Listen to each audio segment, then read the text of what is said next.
안녕하세요. 30대 후반의 여자입니다. 끝나지 않을 것 같았던 명절이 끝이 났네요. 추석 잘 보내고 오셨나요? 저는 벌써 올해가 결혼 9년 차였기 때문에 명절을 시댁에서 먼저 보내야 한다는 것쯤은 너무나 익숙한 편이었습니다. 이남 3녀 중에서 차남인 우리 남편은 결혼하지 않고 싱글로 살고 있는 아주버님을 대신해서 이 집안의 장남 노릇을 하고 있었고, 저는 그 옆에서 팔자에도 없는 맏며느리 노릇을 덩달아 하며 시집을 오고 가던 사람이었어요.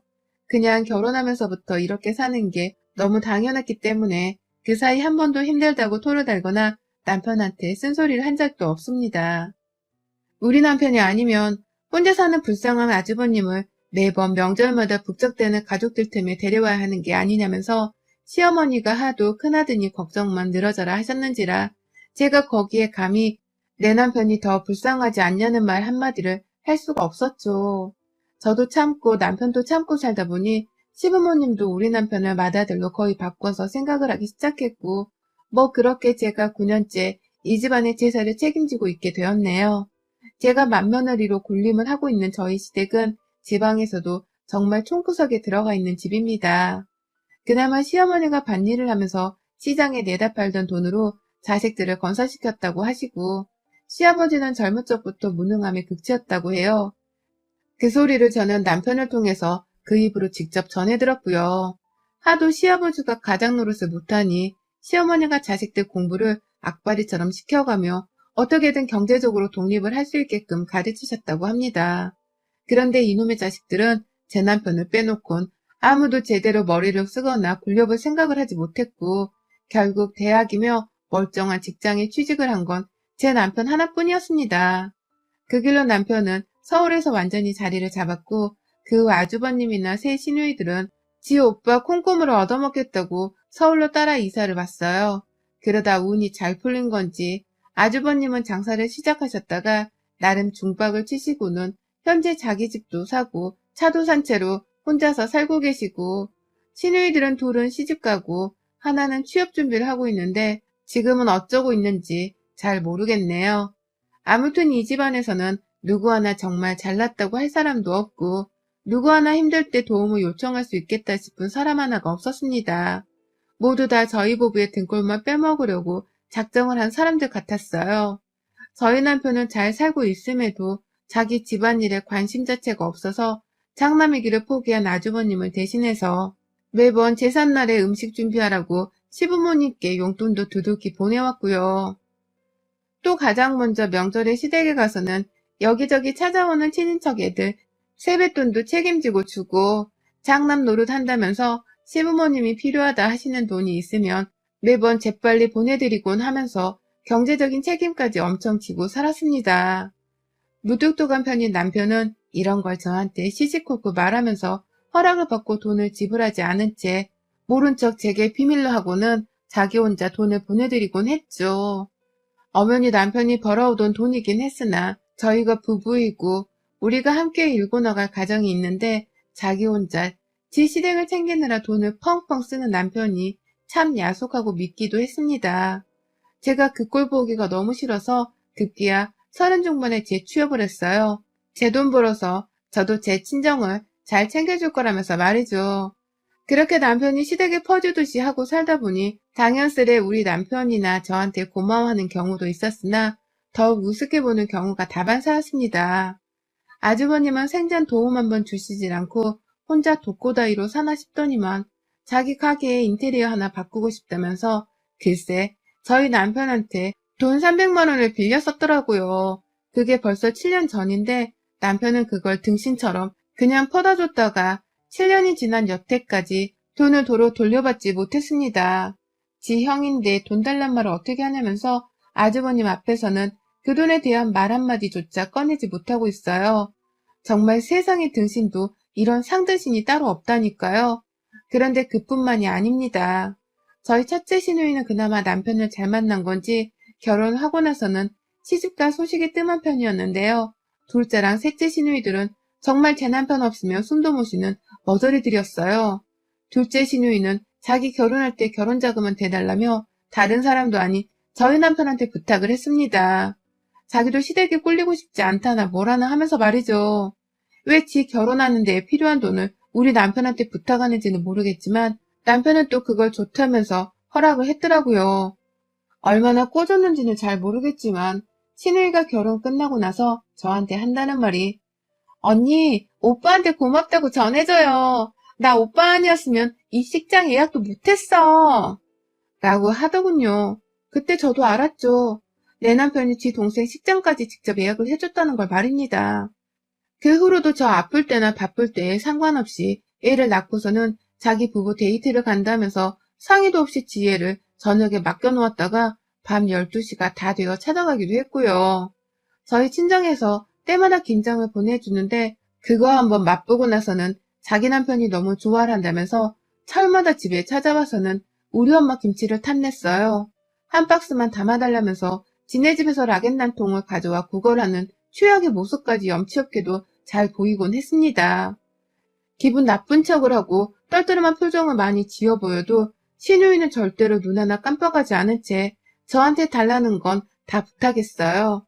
제가 거절하지 못하고 다 해준다는 걸 저뿐만 아니라 제 남편도 다 퍼주는 스타일이라는 걸 누구보다 잘 아는 영리한 애였어요. 그런데 이게 끝이 아니었습니다. 남은 막내 시누이까지 있었죠. 여전히 30을 넘고서도 취업을 하지 못하고 있는 막내 시누이는 더하면 더했지 절대로 덜하지 않았습니다. 사사건건 내 남편한테 자기 자취방 월세에 학원비까지 보내달라는 소리를 잘도 했고요. 급기야 그렇게 돈을 빌려대고서도 용돈이 필요하면 용돈 달라고도 내 남편한테 부탁을 하더라고요. 지가 막내 여동생이라면서 잔뜩 애교를 부리며 말입니다. 그러면 또 남편은 그걸 어쩔 수 없다며 돈을 줬어요. 이쯤 되면 내 남편 연봉이 거의 1억은 훌쩍 넘어야 하지 않은가 싶은데 네, 맞습니다. 제 남편은 연봉이 1억이 훌쩍 넘는 고연봉 직군에 속하는 사람이었어요. 그래서 돈이 실제로 많기도 많았고 그로 인해 가족들이 아주 작정을 하고서는 형제 하나한테 다다닥 달라붙어 빨대를 꽂고 있는 것이었습니다. 차라리 내 남편이 돈을 좀 못 벌더라도 시댁 식구들이랑은 안 엮이고 살고 싶은데 잘난 남편을 둬서 어쩔 수 없는 것인가 싶더군요. 정말 저도 이런 남편을 버리지 못하고 옆에서 사는 게 괴로울 지경이었어요. 제가 중간에서 가장 속이 터질 것 같고 또 가장 속이 뒤집힐 것 같았죠. 고맙다는 말 한마디를 하지 않고 또 미안하던 염치 있는 모습도 한 번을 보이지 않는 시댁 식구들이었는데 그 와중에 저는 맏며느리 노릇도 하고 있었으니 열불이 날 수밖에요. 그러다가 3년 전 시아버지가 돌아가시게 되면서 상황이 이상하게 변했습니다. 저희 시아버지는 암수술을 받으시고서 2년 가까이를 요양을 하셨어요. 정확히는 상태가 완전히 잘 호전된 것이 아니어서 그 2년 동안 수발을 받아야만 사실 수 있는 상태였죠. 그리고 그 수발을 다름 아닌 제가 했었습니다. 2년에 가까운 시아버지 암수발을 아무렇지 않게 저한테 부탁을 하는 시댁 사람들 때문에 저도 얼떨결에 덩달아 수발을 하게 되었어요. 저희 부부가 사는 집이 시아버지가 입원하신 병원과 가장 가까웠었는데 처음엔 그걸 이유로 들먹이면서 시아버지 병수발을 맡아달라고 하더라고요. 다니고 있는 직장까지 그만두라 하면서 말입니다. 저는 끝까지 간병인을 고용하겠다고 남편에게 말했지만 남편은 그럴 돈이 없다면서 제가 직접 시아버지를 간병하길 원했었어요. 지 동생들이나 형한테는 돈을 잘도 퍼주고 살던 인간이 마누라가 고생할 것 같아서 간병인 좀 쓰겠다는데 그 돈이 없다고 하는 겁니다. 그러니 저도 속으로 피눈물이 나는 심정이었는데 그냥 일단은 시작했어요. 시어머니조차 신경을 쓰지 않고선 네가 내일 좀 다녀와라. 네가 내일 밥은 어떻게 먹는지 좀 확인해라. 라고 하면서 사사건건 잔소리를 하는 바람에 제가 선택의 여지가 없었었죠. 그렇게 병실에 들어가 보면 가족들은 아무도 시아버지를 잘 찾아오지도 않았고 정말 저 하나뿐이었어요. 그러니 저도 사람인지라 그리 외롭게 병실에 누워 계시는 시아버지가 너무 불쌍하고 안쓰러워 차츰 병간호를 자처하게 되었습니다. 저도 애가 있고 당시 직장을 완전히 그만둔 게 아니어서 정말 힘들었는데 결국 이러다 내 새끼조차 제대로 돌보지 못하게 될 것 같아서 남편의 말대로 직장을 그만두고서는 간병과 육아만 병행하며 살았어요. 그 와중에도 남편은 지 아버지 수발을 돕겠다고 하기는커녕 자기 밥은 알아서 챙겨 먹을 테니 병원 일에만 신경을 쓰라며 저를 사지로 몰아냈고요. 그런데도 저는 등신처럼 그걸 알겠다고 하면서 버텼습니다. 다른 형제들은 다 경제적으로 여유가 없으니 우리 부부한테 아버님 수발을 기대는 것일 거라는 체념을 하면서 말이죠. 그냥 말 그대로 혼자 정신승리를 하면서 그 힘들던 시기를 버텼어요. 그러다 아버님이 돌아가시게 되면서는 남은 가족들도 제 눈치가 보이는 건지 더 이상 저희 부부를 예전처럼 찾지 않았죠. 돈 빌려달란 연락도 뜸해졌고 시어머니는 명절에 시댁이 내려가게 되면 예전보다 덜 저를 부려먹겠다는 듯 잔소리를 덜 하셨어요.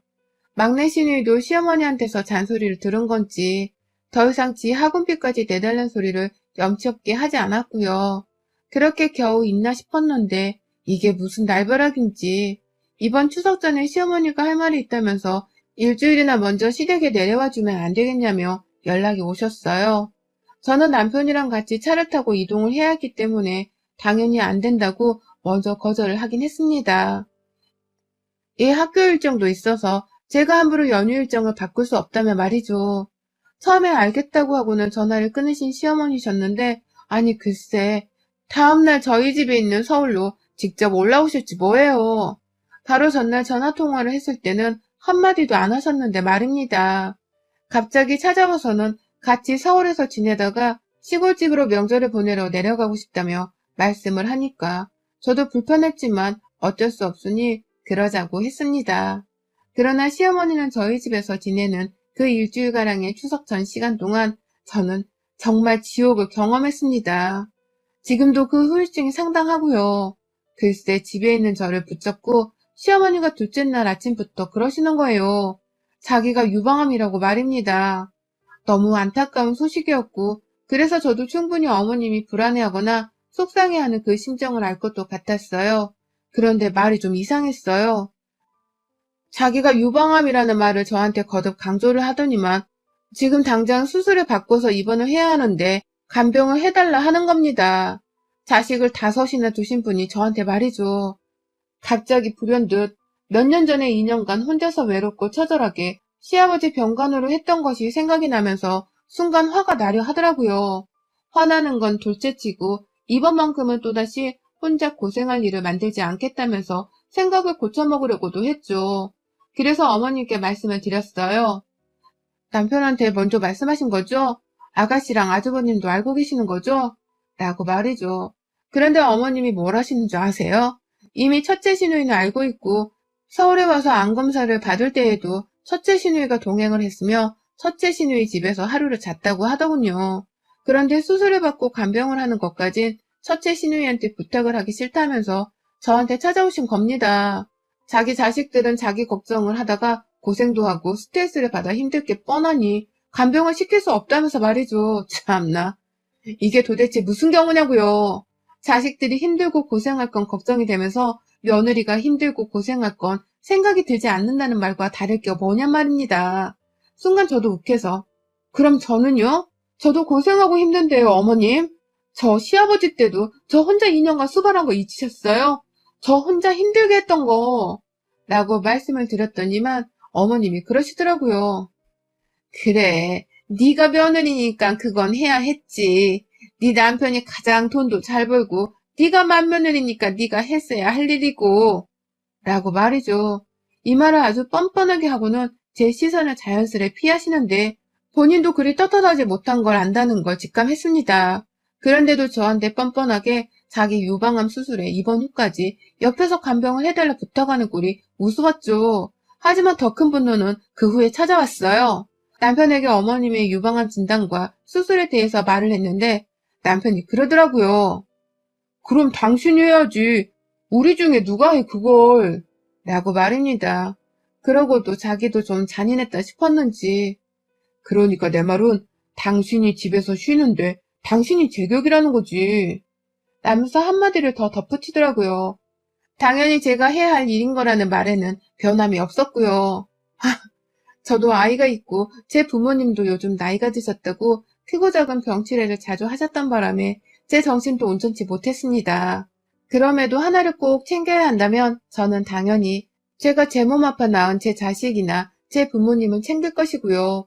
그런데 뜬금없이 집으로 찾아오셔서는 자기가 유방암에 걸렸다는 말을 실토하듯이 뱉어내시고는 병간호를 당연스레 맡아달라고 하시니 미칠 노릇이었죠.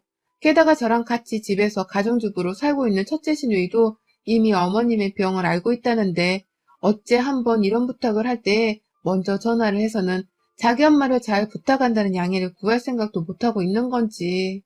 정말 철딱서니가 없는 건 둘째치고 이런 염치 없는 사람들이 하나같이 내 시댁 식구란 생각에 진절머리가 날 지경이었습니다.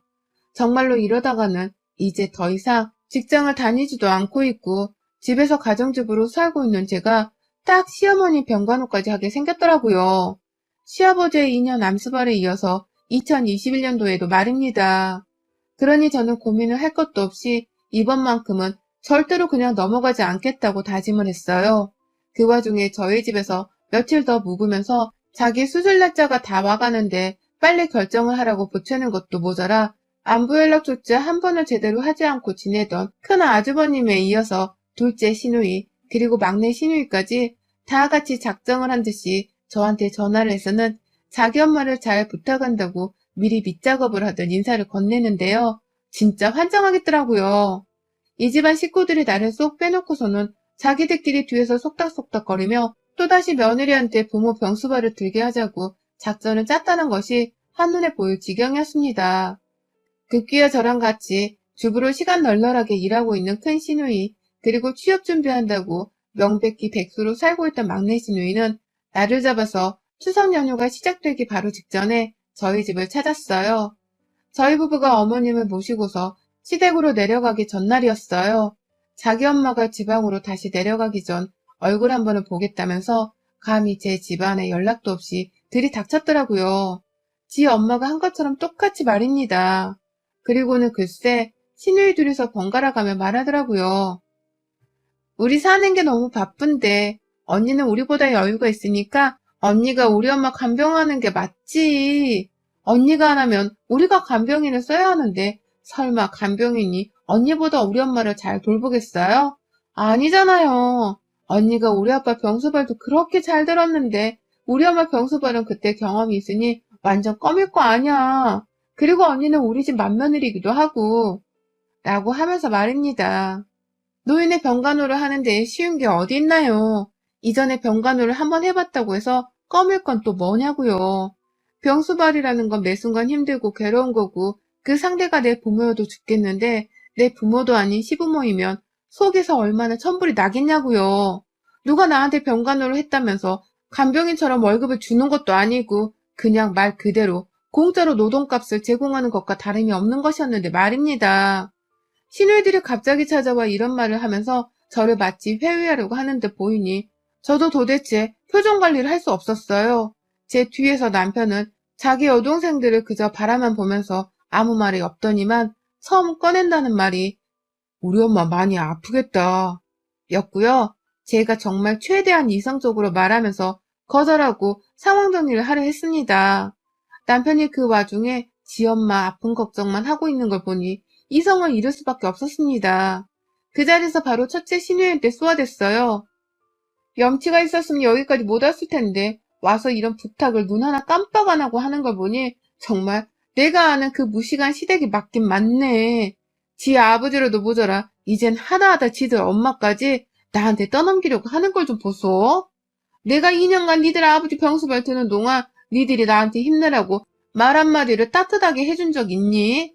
아니면 수고하라고 용돈을 쥐어준 적이 있니? 어디서 그지같이 사는 것들이 오빠 하나 잘 만나서는 평생을 피 빨아먹고 살려 하더니만 이젠 하다하다 지들 부모 마지막 가는 길에 날 끌어들이려 하네? 라고 말이죠. 그러니 제 남편한테서 가장 돈을 적게 받고 살았던 첫째 시누이는 뭐라고요? 지금 말 다 했어요? 내가 오빠 등골 언제 빼먹었다고. 다들 바쁘니까 기껏 찾아와서 이렇게 말하는 거 아니에요. 라고 흥분을 하고 막내 시누이는 무식하다고? 우리가 무식하다고요? 라면서 지를 비하하는 것에만 마구 열을 올렸어요. 원래 무식한 놈들이 흥분하면 더 꼴 같잖아요. 취업도 못하고 있는 게 돈은 잘도 빌려가 쓰더니만 뭐라고 하니까 자존심은 상해가지고는 흥분을 한 것이 딱 그 꼴이더라고요. 흥분한 시누이들은 본체만치 하면서 저는 계속 할 말을 했습니다. 남은 제 남편한테요. 야, 너는 네가 그러고도 사람이냐? 네 마누라가 직장까지 그만둬가면서 네 아빠 병수발을 2년 들었으면 이젠 감히 내 앞에서 병수발 들란 말을 꺼내지도 못해야 하는 게 정상 아니냐? 네가 정신이 있는 놈이냐 없는 놈이냐? 네가 사람 새끼냐고. 니들 부모 수발은 자식놈들이 들 생각을 해야지. 왜 피 한 방울 안 섞이고 이 집구석에 시집은 죄밖에 없는 나한테 부탁하냐고. 정신머리가 하나같이 썩어빠진 것들 같으니라고. 내가 며느리라서 니네 엄마 수발을 들어야 한다고? 그럼 나 이 집구석 며느리 더는 안 해. 진짜 역겹고 더러워서 못하겠다고. 라는 말과 함께 그 자리에서 남편과의 이혼을 선언했습니다. 더 이상 상대해주기도 싫다면서 남편을 보고 당장 이혼해 이 새끼야. 라며 결혼 후 난생 처음으로 남편에게 이 새끼 저 새끼 하며 별별 욕을 다 꺼냈어요. 더 이상은 너 같은 남자랑 그리고 이 집구석과 엮이기도 싫다고 하면서 말입니다. 내 부모 얼굴 보겠다고 그 자리에서 내 새끼가 집에 오지도 않았는데 인사도 못한 채 집을 나왔어요. 친정 가서 명절 보낼 거니까 니들이 알아서 추석 제사를 치르든 말든 알아서 하라면서 말이죠. 그 길로 저는 바로 오늘 아침까지도 저희 친정에서 추석을 보냈습니다. 친정 부모님이 집에 가지 말라고 홍군형을 내고 붙잡으려 하는 걸 제가 단판을 지어야겠다면서 집을 찾았어요. 추석 연휴 전날에 구청에서 떼간 이혼 서류를 들고서 말이죠. 추석을 일찍 보내고서 바로 집에 들어와 저를 기다리던 남편은 계속해서 연락을 했었습니다. 추석 전 시댁을 내려가기 전에도 저를 데리러 왔다며 친정에 왔다가 저희 부모님한테 거의 쫓겨나다시피 맞고 도망쳤거든요. 그 길로 혼자 애 데리고 명절 보내러 시댁 가서는 내내 저한테 화가 풀렸는지 연락을 했고요. 다만 이혼하잔 말에 대해서 다시 한번 생각을 해보라 하면서 시어머니 병간호를 회유하려는 듯한 문자를 보내온 걸 보고서는 저도 살짝씩 들던 불안하던 마음이 싹 해소가 되었어요. 이 새끼랑은 진짜 이혼하고 남남이 되어서 시댁과도 더 이상 안 보고 살아야겠다는 확신이 든 것이었죠. 그래서 친정 식구들 싹 데리고 와서는 집에 들어갔어요. 친정 식구와 사촌 남동생까지 나서서는 저희 집에 들어와 제 물건들을 싹 빼는 걸 도왔고 저는 저대로 얘 앞에서 어떻게든 심한 소리를 안 하겠다며 남편을 데리고 작은 방에 들어갔어요. 이혼하자고 서류를 내놓으니 남편도 처음에 사인을 안 해주려고 하다가 저희 가족들이 왜 이렇게 오래 걸리냐면서 방 안까지 쳐들어와 사인하라고 하니 남편은 벌벌 기면서 그걸 또 시킨다고 사인을 하대요. 전 조금이라도 망설일 줄 알았는데 말입니다. 와, 이 새끼한테는 내가 그냥 지 부모를 위한 간병인 정도밖에 안 되었구나 싶더라고요. 그러니 저도 이혼에 망설임이 없었고요. 연휴 끝나자마자 관할법원에 가서 이 서류는 제출을 하려고 합니다. 제가 알기로는 시어머니 수술 날짜가 추석 끝나고 바로 있는 걸로 기억하는데 아이고 우리 시댁 어쩌면 좋아요? 간병인으로 부려먹으려 한 며느리는 이혼을 하게 되었으니 지들끼리 또 내 남편을 부려먹거나 어떻게든 돈 한 푼 안 쓰려고 발악을 하겠죠. 지들 남매끼리의 처절한 싸움과 신경전이 예상되는 가운데 저는 이만 퇴장을 합니다. 진짜 더럽고 역겨워서 이 집구석이랑은 우연으로라도 마주치고 싶지가 않네요. 여러분의 생각은 댓글로 남겨주세요. 오늘도 시청해주셔서 정말 감사합니다.